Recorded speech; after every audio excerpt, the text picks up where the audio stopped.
All right, welcome to another episode of Bruffy's Rugby Offload. This week we are looking at the West Asia Premiership, the Women's Sevens, and some of the Div 1 action. Stay tuned, get it all, and as always, we are brought to you in collaboration with Yalla Sports and FFP Sports. Let's get into it. This is rugby in the desert, heat waves collide. Abu Dhabi to Dubai, Warriors. All right, we'll kick things off with the Women's Sevens because we had a shift at the top. The Hurricanes have broken the Quins' tournament winning streak and pulled off an undefeated day. It all came down to that final game, and the Canes did just enough to get the job done in what was a tight and tense encounter. All right, the Harlequins were absolutely kicking themselves. A missed conversion from right in front that would have tied it up, but full credit to the Hurricanes. They stuck with it and showed some outstanding defense and held the Quins to just 2 tries, which is no small effort. Okay, so some notable... So congratulations now, the Hurricanes, they are on top. So the table reads like that. The Hurricanes are out in front by 2 points over the Harlequins. Then it is Phoenix A, Hurricanes B or the Cones, then Maha, Abu Dhabi Bats, Doha, the Sharjah Exiles, the Sharks, then the Jesters, and Phoenix B rounding things out. The next tournament will be in a couple of weeks, so we look forward to seeing that battle continuing. All right, our next segment, we're going straight into the West Asia Premiership. Once again, Bahrain march on. Another win, another undefeated time, and it's starting to look like they'll carry that form all the way into the finals. It's hard to see anyone beating them in this form, but when it comes finals time, we never know. The Hurricanes had a tough away trip and showed very little early on. They conceded 4 tries very quickly, and honestly, it could have been more if we went for a couple of forward passes and knock-ons, keeping the scoreline a little bit respectable at the time. Though it did not improve as the game went on, Bahrain brought up a half century, and for a Hurricane side that lost by just 1 point last time, this was a big step backwards. They struggled to compete with Bahrain in Bahrain, and it wasn't a good look for last year's finalists. The experiment of Martin Mangwira on the wing, hopefully that's done. They were much better when he was in and around the ball.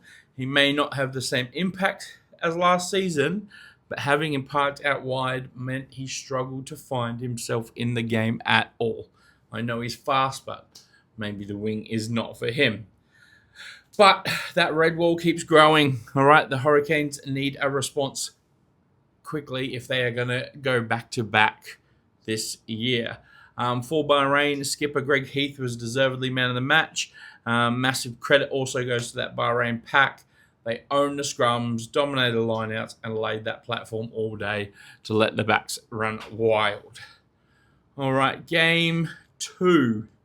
We had the Exiles and Sharks. And it was also pretty one-sided. The Exiles were dominant. They were clinical and honestly looked like the Exiles of old. All right, 6 tries on the board, plenty of intent, and they made the Sharks look very average. With 3 or 4 games left in the season, every point matters. I mean, there's only 5 points separating 2nd through 5th, and no one wants to be travelling to Bahrain for those semis. The Sharks, not good enough, and this drops you back out of the top 4. And if you play like that, if you continue like that, I can't see you getting back in, to be honest. The big question is, will the Exiles be able to chase you down as well if they put together a late run? All right, and moving on. The last game was Doha Dragons. Now, it was tough. I didn't get to see it, so it is a bit hard to cover because there's no stream in Doha. But thanks to their social media team for keeping me updated throughout the game with points. All right, so from what I saw or what I heard, it went try for try pretty well early on. It was about 14-10 at halftime. But then the Dragons were outstanding with their kick charge game. I think they charged around 6 kicks down, and 2 of them resulted in tries, and that got them enough of a lead. Doha made a big fight back later on. I think the scores were almost locked up. with the Dragons getting a kick to win. Now, this is all coming off secondhand news, so if I'm wrong about anything, I apologise, but that's just what I've heard. But Dragons, they got the job done. They got their 5 points, so they're now tied with the Quins on the ladder. But they need to sharpen up and make sure that defense steps up over the next couple of weeks. All right, and then we're going to move on. We're going to show Div 1 a bit of love. We watched on Friday night. Thank you to FFP Sports. They got a last-minute stream up of the Tuskers and the Shaheen game. Now, the cameraman, it was his first time ever operating a camera like that using a controller, so I think he did very well. But the game started out great for the Tuskers. They scored early, but then Shaheen scored, then the Tuskers scored, then Shaheen scored, and it looked like a topsy-turvy game. But as the game wore on, the Tuskers forwards really went to work. They made life incredibly tough for Shaheen, though they did concede a lot of scrum penalties as well. But once they scored a couple of tries back-to-back, it felt like the floodgates were open. Shaheen struggled to find a way back into the contest from there. Their backs have often got them out of trouble, but they could not get over the line more than 3 times in this game. So it was a clinical performance from the Tuskers. They are showing that they are the team to beat this season. The only reason they're in second is because a lot of their games had been postponed. I still don't know how they're going to play any of that, but it will come out at some stage.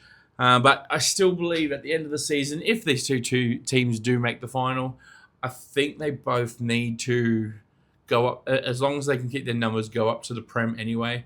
Let's make that Prem a 9-team league. Get a few more games, get a few more people, and make it a bit more of a contest. It's the only way the game is going to grow. Okay, so that is just my opinion. Speaking of my opinion, I'm wondering what is going to happen with UAE Rugby. Asia Rugby just announced the fixtures coming up, and I believe the UAE's got a 15s game against Korea in May. What is concerning is we haven't heard anything since Polo's resignation. We don't know who's coming in to take over. We don't know when he's finishing up. We don't know if there's any camps happening. There's very little news coming out of the UAE camp at the moment, and we would love to find out a little bit more, hopefully soon, so they can tell us what is happening and how the UAE can move forward. Because as we said, they've done a lot to be almost qualify for this World Cup. They had a bit to do, but if they leave it stagnant, it will become a problem and be harder to fix those pieces. Something needs to be done as soon as possible. So, UAE Rugby, let us know, please. Okay, now that is it for the game wraps. Let's have a look at the table from this week. Obviously, Bahrain stay at the top there. They are undefeated. They keep on winning. Hurricanes remain second and the Harlequins are third, but they have a game in hand. They are tied with Jebel Ali on scores, but their points difference is 90. So it's really funny because Hurricanes are second on the table, but -3 points difference, whereas Abu Dhabi are third on the table with plus 93 points difference. So when they win, they win. But Hurricanes have had that extra win in that extra game. Dragons are +3 in their points difference, so a long way behind the Quins on that. Then it is the Sharks. They're down to below 50% win rate and also a -60 scoreline. Exiles did a little bit of a boost, but they're still on -85. Doha on -136 points difference. And that is the table for the West Asia Prem. Men's Div 1.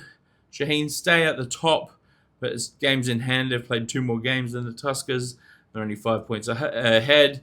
And then after the Tuskers, it is Tigers.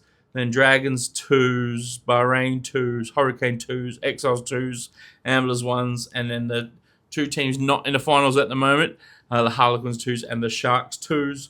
But a win could put any of those teams in the finals. Shaheen look locked in, Tuskers look locked in, they're only 5 points behind. They've also got they've played less games than everyone else except for Bahrain at this stage. And then in Div 2, Barrel House stay up top. They're undefeated. And then it's Tigers, then Canes 3s, Sharks 3s, Dragons 3s, and the Quins 3s, then 4s. So they're all down there. Tigers 2s had a nice win against the Quins 3s on the weekend. All right, so now we are going to look at our fixtures and our games for the upcoming week. So this weekend, Jebel Ali take on the Dubai Hurricanes. It is at Jebel Ali Resort, and it is at 3 p.m. on Saturday. The Abu Dhabi Doha game has been postponed.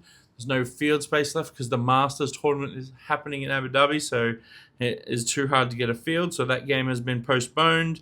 And the other game is Bahrain versus Exiles in Bahrain. Can the Exiles cause an upset there? We'll see. But their 2s are going with them. So the Exiles 2s and Bahrain 2s are also playing in Bahrain. And those are the fixtures for the weekend. A couple of the... Oh, sorry, I lied. There is a Div 1 fixture. No, that's the following week. So there's 2 games on the 14th of Feb as well. That is in some people's midterm. Only 2 games, but that's just one Div 1 game and one under 18s game. So we'll see what happens through then. And that is a wrap for the weekend. If you've got any photos, any messages, any comments, put them on the Instagram, send me a message. Don't forget to like, follow, and subscribe on the YouTube or the Spotify or the Apple podcast. As always, it has been a pleasure talking UAE rugby with you. Masalama, everybody.